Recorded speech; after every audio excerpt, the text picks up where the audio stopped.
السلام عليكم ورحمة الله وبركاته. بسم الله وعليكم الرحمن السلام. الرحيم. الحمد لله الذي جعل كلمة التوحيد لعباده حرزا وحصنا، وجعل البيت العتيق مثابة للناس وأمنا، وأكرمه بالنسبة إلى نفسه تشريفا وتحصينا ومنا، وجعل زيارته والطواف به حجابا بين العبد وبين العذاب. والصلاة والسلام على محمد نبي الرحمة وسيد الأمة، وعلى آله وصحبه قادة الحق وسادة الخلق، وسلم تسليما كثيرا. Aujourd'hui, notre sujet, Inch'Allah Ta'ala, on va vous parler sur Al-Mawaqit et les trois types de l'Hajj, Inch'Allah Ta'ala. بما يسميها علماؤنا رحمة الله علينا وعليهم المواقيت المكانية والزمانية للحج والعمرة. Donc, on va vous parler, Inch'Allah, aujourd'hui sur les mawaqit, les 5 limites spatiales pour la sacralisation. Sachez que ces endroits ou ces frontières, ils sont au nombre de 5. Et celui qui les a fixés, bien sûr, c'est notre bien-aimé Mohammed sallallahu alayhi wa sallam. Et je pense que tout le monde, parmi nos pèlerins et nos pèlerines, vous avez eu affaire à ce sujet qui parle de l'mawaqit. Il a été fixé par le prophète sallallahu alayhi wa sallam, qui veut dire c'est une révélation. L'ange Gabriel, qu'Allah le salue, il vient au prophète alayhi salatu wa sallam, il lui montre les 5 types de mawaqit ou les frontières. Parlons de ça. D'après Ibn Abbas, qu'Allah l'agrée, lui et son père, le messager d'Allah a fixé Dhu al-Hulayfa.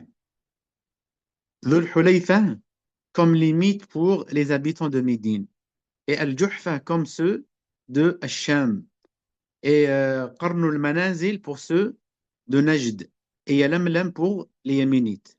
Il a dit, ce sont leurs limites ainsi que celles des gens qui n'y habitent pas, mais qui passent par là.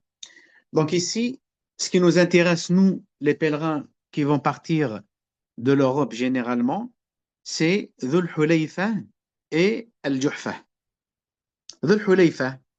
Dhul Hulayfa, elle se trouve à Médine. Donc on sort, on va prendre le bus, on va prendre le taxi, on est à peu près à un quart d'heure, 20 minutes, voire 30 minutes de Médine. Donc pour qu'on puisse faire le Hajj, on doit obligatoirement y mettre l'intention à partir de ces endroits. Ce qui veut dire la personne qui va commencer par Médine, elle est obligée d'y aller jusqu'à le Miqat et y mettre l'intention là-bas. Ça, c'est l'obligation. Bien sûr, on s'est bien préparé. Comme vous allez voir tout à l'heure, Inch'Allah Ta'ala, toutes les sunnahs qui vont venir avant, le fait de se doucher, se parfumer, tout ça, vous allez avoir tous ces détails, Inch'Allah Ta'ala, qui veut dire, on arrive à Dhul Hulayfa, on est déjà préparé pour rentrer dans l'état de sacralisation. Et pour les personnes qui vont partir directement à Jeddah, ou plutôt à Mecca, eh bien, on sera dans l'avion. Et dans l'avion, le pilote, il va nous dire, on est arrivé à la frontière de l'Juhfa. Et là, on va commencer à y mettre la niyyah, rentrer dans l'état de sacralisation. Donc, quand on dit dans les livres, an yuhrima al-mu'tamir ou al-hajj. Donc, al-ihram ici, ça ne veut pas dire j'ai mis l'état, j'ai mis les étoffes, les deux pour l'homme, les deux tissus blancs. C'est pas ça l'ihram. Ça sert, c'est une obligation d'enlever tout ce qui est façonné sur le corps, on va dire sur mesure. Après, on va mettre les deux étoffes, ça c'est spécifiquement pour les hommes. Ce n'est pas ça. Ça, on peut le mettre par exemple dans l'avion ou à l'escale, ou même les personnes qui vont partir de l'aéroport, ils peuvent carrément, et les personnes qui vont aller directement à Mecca. Et les personnes qui sont à Médine, ils peuvent se préparer à l'hôtel. Donc, ici, dans la frontière, on est obligé de mettre quoi? La niyyah. La niyyah, et la niyyah, c'est un pilier. Et le fait de faire la niyyah, l'état de sacralisation, rentrer dans l'état de sacralisation, c'est à partir de quoi? C'est à partir de c'est les mythes. Le prophète, alayhi salatu wa salam, il nous a désigné 5. Dhul Hulayfa, Al-Juhfa, Qarnul Manazil, Yalamlam et Dhatu Irq. Et Dhul Hulayfa, actuellement, on l'appelle Abar Ali. Abar Ali. Al-Juhfa, on l'appelle Rabir. Et Qarnul Manazil, on l'appelle Sayl al-Kabir. Et aussi Yalamlam, on l'appelle Al-Sa'diya. Et Dhatu Irqin, on l'appelle maintenant Al-Dariba. Donc voilà le but de l'Hajj. Le Hajj, quand on va faire la Umrah, on va y aller pour faire le Hajj, eh bien, on est obligé de passer par quoi? On est obligé par passer par les 5 mawaqit al-makaniya. Et aussi, ce qu'on appelle pour le Hajj al-zamaniya. Ce qui nous intéresse ici, le prophète sallallahu alayhi wa sallam nous a aussi établi, nous a dit, Allah Azza wa Jalla en premier lieu, le prophète alayhi salatu wa salam, faqal, al-hajju ashhurun ma'lumat, les repères temporels. Le pèlerinage a lieu dans des mois connus. Donc une personne qui veut faire le hajj, par exemple, on est là maintenant dans le mois de Shawwal. Et le mois de Shawwal, c'est un mois de al-hajj. هذه هي الأشهر التي كلمنا أو ذكرها لنا ربنا في القرآن الكريم. Donc c'est ça, les mois de l'Hajj. Shawwal, Dhul Qa'da, Dhul Hijjah. Pourquoi on devrait absolument connaître qu'est-ce que ça veut dire les repères temporels? Et on rentre, par exemple, une personne qui se trouve actuellement, maintenant, il va y aller pour faire la Umrah, et donc il fait la niya pour faire le Hajj. Il a le droit, parce qu'on est rentré dans les mois de l'Hajj, à partir de Shawwal. Après, il y a une divergence entre les savants concernant les avis concernant les mois de Shawwal. Donc, le premier avis, il dit les mois de l'Hajj, ou plutôt les mois de l'Hajj, pardon, sont Shawwal, Dhul Qa'da et les 10 jours, les 10 premiers jours de Dhul Hijjah. Et le deuxième avis, il dit que les mois du Hajj sont Shawwal, Dhul Qa'da et le mois de Dhul Hijjah en entier. Et ça, c'est l'avis le plus fort. L'avis le plus fort que les mois de l'Hajj, c'est le mois, c'est Shawwal, Dhul Qa'da et aussi Dhul Hijjah.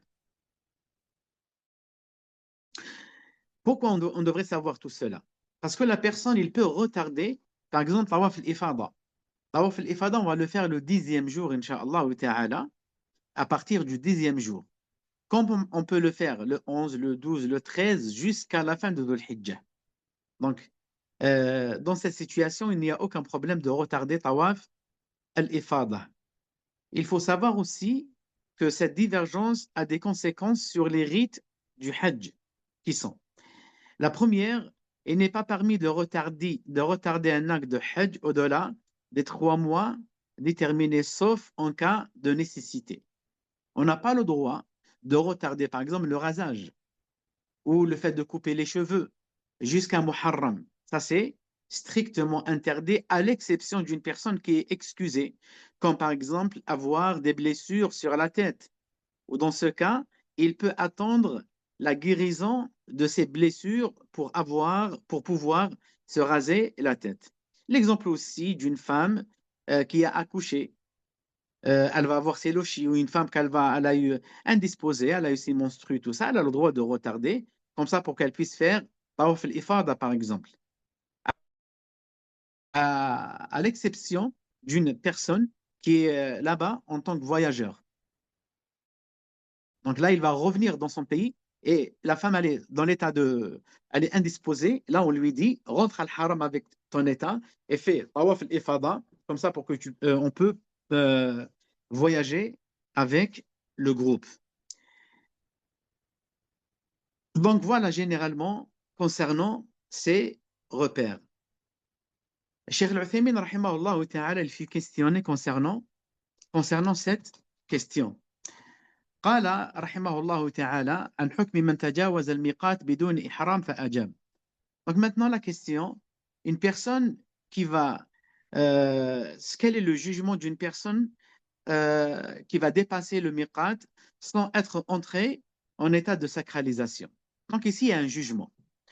Donc on est en train de parler bien sûr sur la personne qui a l'intention de faire l'Umrah ou le Hajj.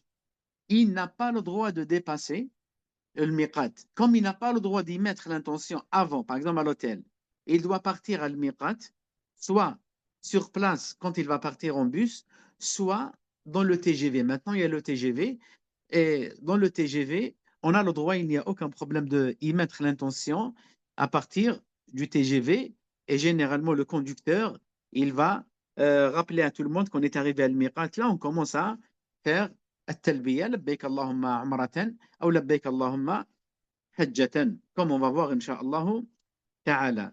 Donc il fit questionner Cheikh Al-Uthaymin rahimahullah ta'ala concernant cette question. Il lui a dit soit il a l'intention de faire le Hajj ou la Umrah et devra donc retourner au Miqat euh, euh, concerné pour entrer en état de sacralisation pour les rites souhaités. En l'occurrence, le Hajj ou la Umrah, s'il ne fait pas, il aura donc délaissé une obligation de l'un des deux rites et devra, selon les gens de science, le compenser avec quoi? Avec le fait d'immoler une bête à la Mecque et qu'il distribuera sur place aux nécessiteux, aux pauvres et aux gens faibles, obligatoirement à Mecca. Si par contre, il dépasse le miqat en n'ayant pas l'intention de faire le Hajj, ni la Umrah, alors rien ne lui incombe à ce propos. Donc ici, la personne qui veut faire al-Hajj ou la Umrah, il va dépasser al-Miqat, eh bien, il est dans l'obligation de faire quoi plus tard?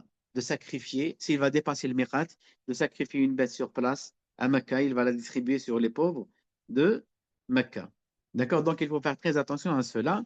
Inch'Allah ta'ala, mais ne vous inquiétez pas, vous serez accompagné et tout le temps, il y a des rappels, les guides qui sont avec vous, ils vont vous rappeler, ils vont vous dire, voilà, on est arrivé à Al-Miqat, faites ça, et ainsi de suite. Voilà, généralement, en résumé concernant la question de Al-Mawaqit. Et après, on va vous parler sur Al-Hajj. Le deuxième sujet, concernant Al-Hajj, il y a trois types de Hajj. C'est ce qu'on appelle Al-Tamattu', Al-Ifrad, والقران التمتع والإفراد والقران. Qu'est-ce que ça veut dire tout cela? Donc il y a trois formes. Il y a trois formes de Hajj. Soit on rentre avec la niya qu'on fait le Hajj muqrin, ou niya mufrid, l'intention mufrid, ou l'intention on va le faire en tamattu'.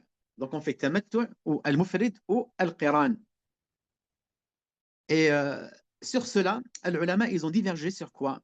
Sur le meilleur seulement. Mais sinon, les trois types de Hajj, soit Tamattu', Ifrad ou Al-Qiran, ils sont autorisés dans notre religion, quel que soit le type de Hajj que vous voulez faire. Mais d'après études, les ulama, ils ont dit le meilleur des Hajj, c'est Al-Iqran. Plutôt At-Tamattu', pardon. Pourquoi? Parce qu'on a des textes concernant tout cela. Le rite de Tamattu' est le meilleur des rites de ce qui nous a été parvenu de sa guidée, alayhi salatu wa salam, de sa sunna et de ce qu'il avait ordonné à ses compagnons qu'Allah les agrée. Il a été ainsi dit, celui qui n'a pas amené le sacrifice, qu'il en fasse une Umrah. Donc le prophète, alayhi salatu wa salam, il faut savoir, il a fait un hajj avec l'intention de quoi? De Al-Qiran. Il n'a pas fait At-Tamattu', alayhi salatu wa salam. Donc il a dit aux musulmans, quand il est arrivé à Al-Miqat, il leur a dit de changer leur niya, et à la Mecque, il leur a dit aussi de changer leur niya, d'établir un hajj avec At-Tamattu'. Il a donné l'ordre ici. Et l'ordre ici, ce n'est pas l'ordre qui oblige, mais il les a ordonnés. Si c'était obligatoire, donc le prophète, alayhi salatu wa salam, il allait choisir automatiquement, il allait choisir At-Tamattu'. Mais avec lui, il y avait des pèlerins qui faisaient avec lui At-Tamattu', et lui-même, il a fait le Qiran, et avec quelques compagnons qui étaient avec lui.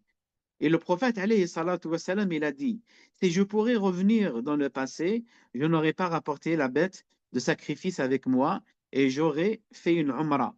Celui d'entre vous qui n'a pas amené de sacrifice, qu'il se désacralise et qu'il en fasse une umrah. Et le prophète alayhi salatu wassalam, a dit, j'ai fait entrer la umrah dans le pèlerinage pour, ou plutôt, le compagnon ici, il a dit, j'ai fait entrer la umrah dans le pèlerinage pour tout le temps. Le prophète alayhi salatu wassalam, a dit cela. Donc, qu'est-ce que ça veut dire l'umrah ici, al-qiran, ou plutôt al-tamattu'. Al-tamattu', on va arriver à généralement tous les pèlerins qui, je parle de France, hein, les Maghrébins, généralement, ils préfèrent faire selon l'école de l'imam Malik, rahimahullah ta'ala, l'ifrad, et c'est tout à fait autorisé, c'est valable, il n'y a aucun problème dans cela.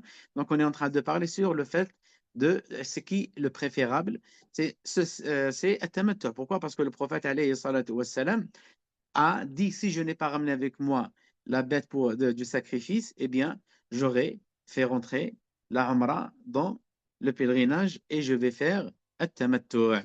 Donc ici, at-tamattu', c'est le hajj qui devrait faire le pèlerin pour avoir plus de récompenses par la grâce d'Allah Azza wa Jal en ayant obéi au prophète alayhi salatu wa assalam.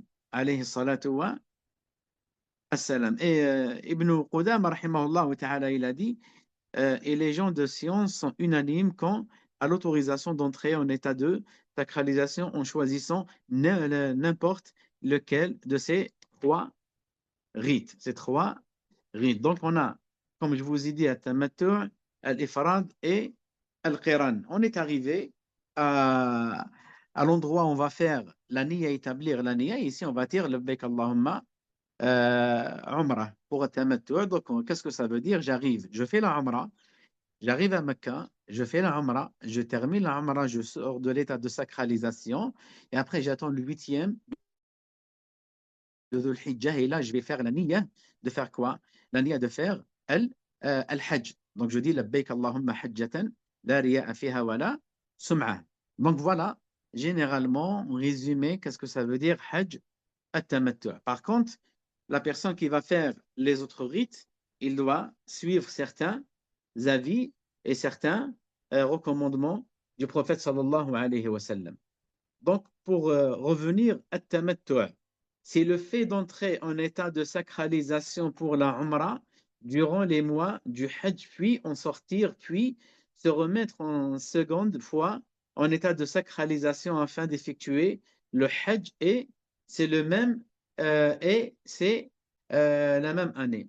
Al-Ifrad, c'est le fait de rentrer, c'est le fait de rentrer en état de sacralisation en imitant l'intention de faire uniquement un hajj. Ainsi, il a été dit, labbaika, après il dit, labbaik Allahumma hajjan, labbaik Allahumma hajjan, puis il effectue les rites de son hajj jusqu'à son achèvement. Il n'aura à faire qu'un seul tawaf et c'est le tawaf de al-ifada, il y a un seul sa'i entre Safa et al-Marwa.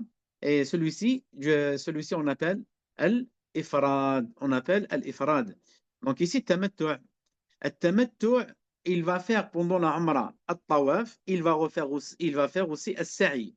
Et bien pour tawaf al-ifada, il va faire al-tawaf, il va faire ici al-sa'i.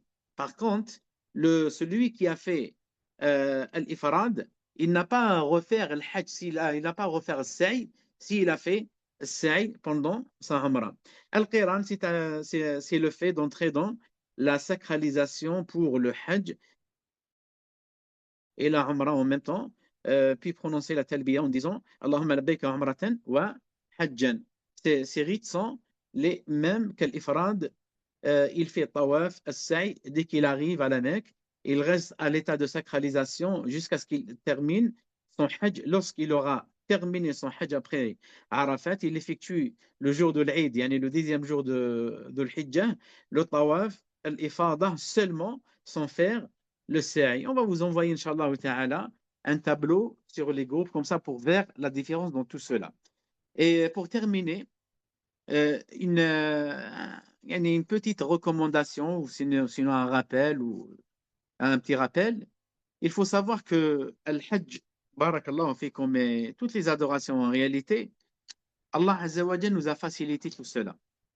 Je veux dire, il ne faut pas avoir le stress, il ne faut pas avoir le souci, est-ce que je vais faire bien ma Umrah ou je vais faire bien mon Hajj et tout ça, ne vous inquiétez pas.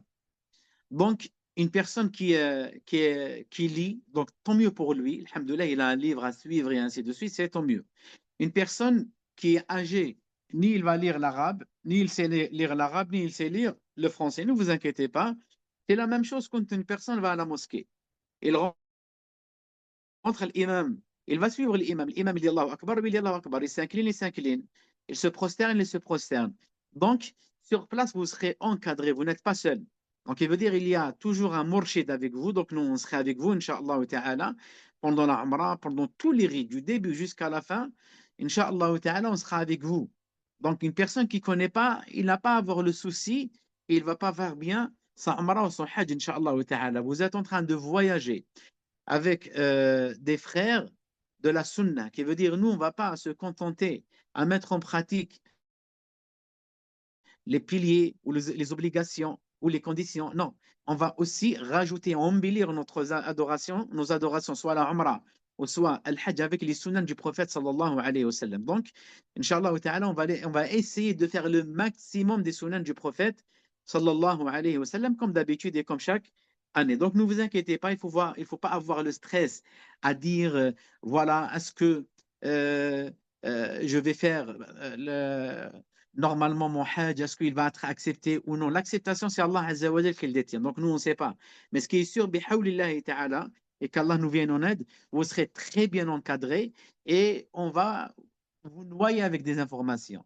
Et nous, on est sur place avec vous, bihawlillahi ta'ala, on accepte toutes les questions, même maintenant, si vous voulez poser des questions, n'hésitez pas. Maintenant, avant le hajj, pendant le hajj, après le hajj, on est là, Inch'Allah ta'ala, pour vous. Donc, ne vous inquiétez pas. Le hajj, c'est une adoration, certes physique, mais concernant la science, l'adoration en elle-même, elle est très, très facile. D'ailleurs, pour terminer, le hajj, il n'a pas beaucoup de piliers comme par exemple la prière. La prière, on a combien de piliers? La prière, on a 14 piliers. Et pour le hajj, on a moins que ça, comme le frère, Inch'Allah ta'ala, il va vous le transmettre tout à l'heure. Voilà, mes chers frères et mes chères sœurs. صلى عز وجل أن يتقبل منا ومنكم وأن يجعلنا من عباده الصالحين المصلحين المخلصين والله تعالى أعلم وصلي وسلم على نبينا محمد وعلى آله وعلى صحابته أجمعين. Barakallahu fik, Cheikh Abdelmalik. Avant de passer au sujet suivant, Inch'Allah, si un de nos frères veut rajouter quelque chose, tfaddal. آه moi je veux bien intervenir محمد. السلام عليكم ورحمة الله وبركاته، حياكم الله جميعا. بسم الله الرحمن الرحيم، الحمد لله رب العالمين، وأشهد أن لا إله إلا الله وحده لا شريك له، وأشهد أن محمدا عبده ورسوله. جزاه الله خير للأخ عبد الملك. qu'Allah remercie le frère Abd el-Malik pour son rappel. Là, Inch'Allah, on va donner la parole au frère Souhaib, Inch'Allah, qui va expliquer l'état de sacralisation, Inch'Allah. Juste un point, Inch'Allah, important. Sachez que là, actuellement, l'accompagnement qu'on va vous donner en ligne, et bien sûr également après sur place, le but, c'est vraiment de traiter tous les aspects du Hajj, comme il l'a expliqué Cheikh Abdel Malik. Donc là, pour l'instant, on a parlé dans sa globalité. Je sais que après ce cours-là, vous allez sûrement vous poser beaucoup de questions par rapport, mais c'est quoi vraiment le tamattu', c'est quoi le qiran, c'est quoi l'ifrad, qu'est-ce que c'est l'ihram, c'est quoi l'état de sacralisation, enfin bref, mais c'est quand que je dois faire ça, c'est quand que je dois faire tel ou tel acte. Ne vous inquiétez pas, par exemple, le prochain cours, c'est là, on va rentrer vraiment dans le détail, dans la description de la Umrah et du Hajj. Donc des étapes, point par point. Qu'est-ce qu'on doit faire tel jour, qu'est-ce qu'on doit faire à tel endroit, à tel endroit, à tel endroit. Là, le but, c'est vraiment de vous donner d'abord, avant de rentrer dans les détails, une vision globale. Je suis tout à fait conscient que là, actuellement, beaucoup de personnes doivent avoir se poser beaucoup de questions. Là, vraiment, ce que vous devez comprendre de la parole de Cheikh Abdel Malik, c'était, en quelque sorte, il y a trois façons de faire le Hajj. Donc, soit une Umrah plus un Hajj, en se désacralisant, soit une Umrah plus un Hajj sans se désacraliser, soit seulement un Hajj. Et que pour faire une Umrah ou un Hajj, on doit passer par un lieu de sacralisation.